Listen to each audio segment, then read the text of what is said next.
Tout commence il y a 25 ans, en 1994, avec Warcraft Orcs and Humans, un jeu de stratégie en temps réel sorti sur ordinateur.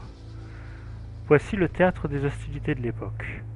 De la Porte des Ténèbres, située dans le Noir Marécage qui deviendra ensuite les Terres Foudroyées, à la Cité d'Hurlevent, en passant par le pic de Roche-Noire. Bienvenue dans Azeroth, c'est un monde en paix. Les humains du royaume d'Azeroth coulent des jours heureux et prospères sous le règne du roi Lane, protégés par les chevaliers de Hurlevent et les clercs de l'abbaye de la Comté du Nord. Jusqu'à une invasion d'extraterrestres à la peau verte, venus d'ailleurs, j'en avais jamais vu sur tous les territoires. Ce sont les orques de la Horde. Ils sont dirigés par un chef de guerre, Main Noire, aidé du Conseil des Ombres. Leur forteresse est au pic de Roche-Noire. Ils sont arrivés sur Azeroth à travers le portail noir, grâce au pouvoir de leurs démonistes. Si dans le jeu, vous avez le choix entre vivre deux histoires différentes, la défense de vos terres côté humain ou l'invasion côté Horde, cette dernière qui est reconnue comme histoire canonique. Ces événements seront ensuite connus sous le nom de Première Grande Guerre. Jeune chef orc, vous êtes Orgrim, marteau du destin. Pour votre première mission, vous devrez gérer un avant-poste dans le Marais des Chagrins. Dans un premier temps, pour y récolter des ressources nécessaires à cette invasion, puis, une fois cette tâche accomplie, vous devrez défendre l'avant-poste d'une attaque humaine avant de lancer notre première incursion victorieuse dans les terres contrôlées par les humains. Suite à cette victoire, et donc pour les humains première défaite, ils lancent une expédition à la recherche de Lothar, un de leurs plus grands héros qui a disparu avec ses troupes pendant qu'ils cherchaient le tome de divinité dans les mortes mines. Avec Lothar, ils lanceront à leur tour leur première attaque contre un avant-poste de la Horde dans les Carmines. Cette attaque cependant va être contrée avec force et lancer une série de conquêtes hordeuses en destination des capitales humaines. Ces victoires dont vous êtes l'architecte ne passent pas inaperçues pour le Conseil des Ombres, qui vous demande de faire vos preuves contre l'actuel chef de guerre Main Noire. Pour ce faire, vous attaquez ses réserves dans le Noir Marécage pour le couper de ses ressources. Impressionné, le Conseil des Ombres fera assassiner Main Noire. Force et honneur au nouveau chef de guerre. Votre première mission en tant que leader de la Horde est de libérer Garona Mi-Orc, votre meilleure espionne, qui a été emprisonnée à l'abbaye de la Comté du Nord alors qu'elle enquêtait sur les forces magiques des humains. Et elle détient des informations précieuses pour mener à la chute du roi Lane.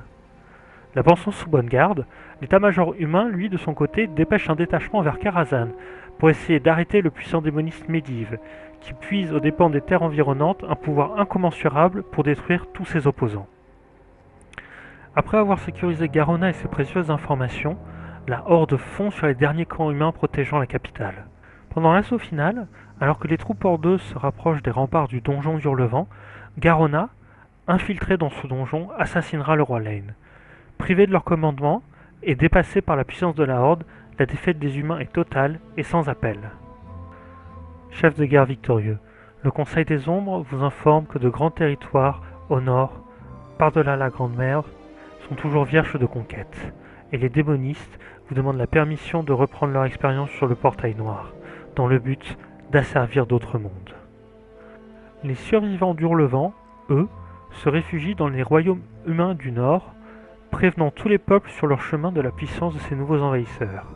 Les humains s'allièrent également aux nains et aux gnomes, prochaines cibles des orques par voie terrestre, ainsi qu'aux elfes de Keltalas.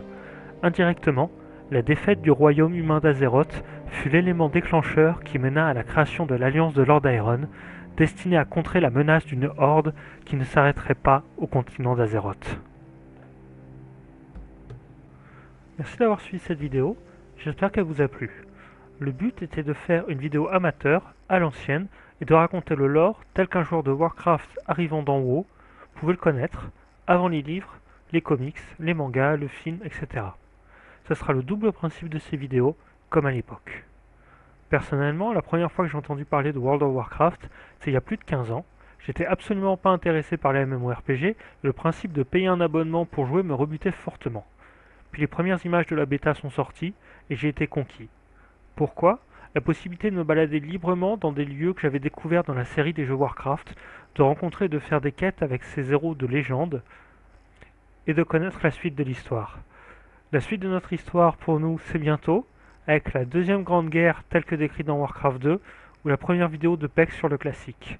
Selon le temps nécessaire, c'est ça d'être un vieux casu.